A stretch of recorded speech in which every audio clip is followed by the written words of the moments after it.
मैंने पिछले कुछ वर्षों में यूपीएससी की तैयारी करी। अभी फ़िलहाल मैं एक लॉ स्टूडेंट हूँ और पिछले कुछ सालों से इस पूरी यात्रा में मैं जुड़ा रहा, बहुत कुछ सीखा और आगे ये यात्रा अब लिटिगेशन की ओर जाएगी या फिर कॉरपोरेट लिटिगेशन की ओर जाएगी, ये ईश्वर जाने। लेकिन अभी आज जो मैं बात करने वाला हूँ वो इस पर आधारित है कि इस पूरी यात्रा में स्टूडेंट्स के मेंटल हेल्थ पर क्या इम्पैक्ट पड़ता है। ऑल्दो मैंने अभी ब्रेक लिया है यूपीएससी से, ईश्वर ने चाहा तो आगे मैं शायद पेपर भी दूँ और बड़ी खूबसूरती के साथ उसको निभाने की भी कोशिश रहेगी। आज की जो वीडियो है इसमें मैं अपने मन से सिर्फ इतना कहना चाहता हूँ कि ये वीडियो उन स्टूडेंट्स के लिए है जो इस एग्ज़ाम में अपना सब कुछ लगा देते हैं और बावजूद उसके उनको मनचाही चीज़ें नहीं मिलती हैं। तो मैं आपको सिर्फ इतना कहना चाहता हूँ कि ये तैयारी आपको एलिनेट कर देती है, सोसाइटी से आप कट जाते हैं, आपके पास दोस्त नहीं बचते हैं, आप किसी बड़े प्रोग्राम में नहीं जा पाते हैं, आप अपने पेरेंट्स से दूर हो जाते हैं, अपने दोस्तों से दूर हो जाते हैं। कई बार ये होता है कि कुछ लोग तो रिलेशनशिप से हट जाते हैं, उनके पास उनके जो पार्टनर रहते हैं उनसे दूरी बना देते हैं कि मुझे डिस्टर्ब हो रहा है तो हम लोग बाद में बात करते हैं या फिर म्यूचुअल ब्रेकअप कर लेते हैं।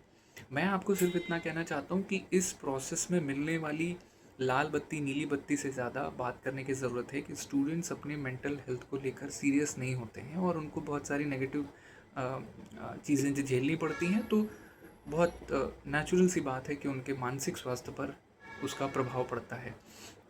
अगर आप भी ऐसे एस्पिरेंट हैं जिनके पास घर में कुछ नहीं है, बहुत अच्छी नौकरी नहीं है, घर में आपके माता पिता के पास फिनेंशियल कंडीशन बहुत अच्छी नहीं है, फिर भी आप एक कमरे के अंदर बैठकर पढ़ रहे हैं, तो आप ये सोचिए कि इस पूरी यात्रा में उस सपने को पूरा करने के चक्कर में आप क्या क्या खो रहे हैं।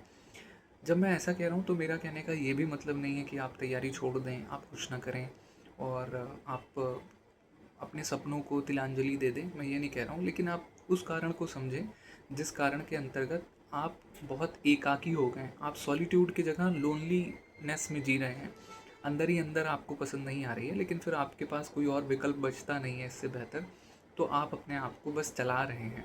ऐसे स्टूडेंट्स के लिए मेरा ये मानना है कि आप अपनी कोई हॉबी डेवलप करिए, आप घर से निकलने की कोशिश करिए, अपने दोस्तों के साथ घूमिए, पेरेंट्स से बात करिए या फिर अपने लव्ड वन से बात करिए, किसी ऐसे इंसान से जिसको आप पसंद करते हैं, जो आपको पसंद करता है, या फिर कोई ऐसा दोस्त, कोई ऐसा मित्र जो आपको समझे, जो आपकी बातों को सुनकर आपको जज ना करे, जिससे आप ये बता दें कि आज मेरा बिल्कुल मन नहीं हो रहा था पढ़ने का और मैंने पढ़ाई नहीं की, तो वो चिल्लाए ना आपके ऊपर, वो समझे आपकी बात। बोलना बहुत ज़रूरी है। और इन केस अगर आपके पास कोई मित्र नहीं है, कोई दोस्त नहीं है और फिर भी आप अपने मन के उद्गार बाहर करना चाहते हैं, प्रेजेंट करना चाहते हैं, तो एक डायरी खरीदिए और उस डायरी में लिखना शुरू करिए। विश्वास मानिए कि ऐसी हॉबीज़, ऐसी कुछ क्रियात्मक रचनात्मकता, ऐसी रचनाएं आपके अंदर के उद्गार को भी निकालेंगी, आपकी एंजाइटी भी कम होगी और आप बहुत पॉजिटिव फील करेंगे।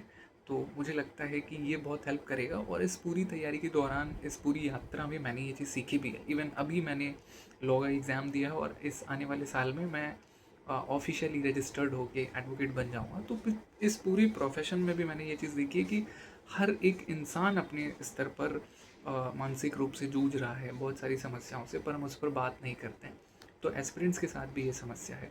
आप जो भी तैयारी कर रहे हैं, जिस भी टीचर से पढ़ रहे हैं, बहुत अच्छी बात है, लेकिन इसके साथ साथ अपनी मानसिक स्वास्थ्य पर, मेंटल हेल्थ पर ध्यान देने की जिम्मेदारी सिर्फ आपकी है। बैकग्राउंड में कोई शोर आए तो उसको इग्नोर करिएगा।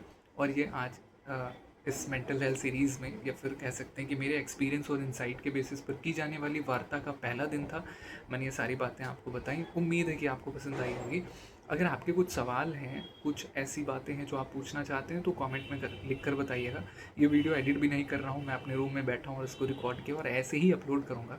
मुझे नहीं पता है कि इसमें कितने व्यूज़ आएंगे, कितने लोग इसको देखेंगे, पर मैं सिर्फ इतना चाहता हूँ कि मैं अपने विचारों को डॉक्यूमेंटाइज कर पाऊँ और अगर कोई एक दो लोग भी उसको देखें, उनके जीवन में कुछ थोड़ा सा भी परिवर्तन हो, तो मुझे लगता है कि मेरे विचारों को बल मिलेगा, मुझे मोटिवेशन मिलेगा उसको और सुधारने का, उसको और अच्छा करने का। तो बहुत सारी शुभकामनाएं आपको आपके एग्ज़ाम्स के लिए आने वाले दिनों में भी। और हाँ, जिन्होंने 2026 का पेपर दिया था, पेपर की जो मात्रा थी, जिस स्तर का पेपर था, उससे बहुत सारे लोगों का मोटिवेशन लेवल कम हुआ होगा।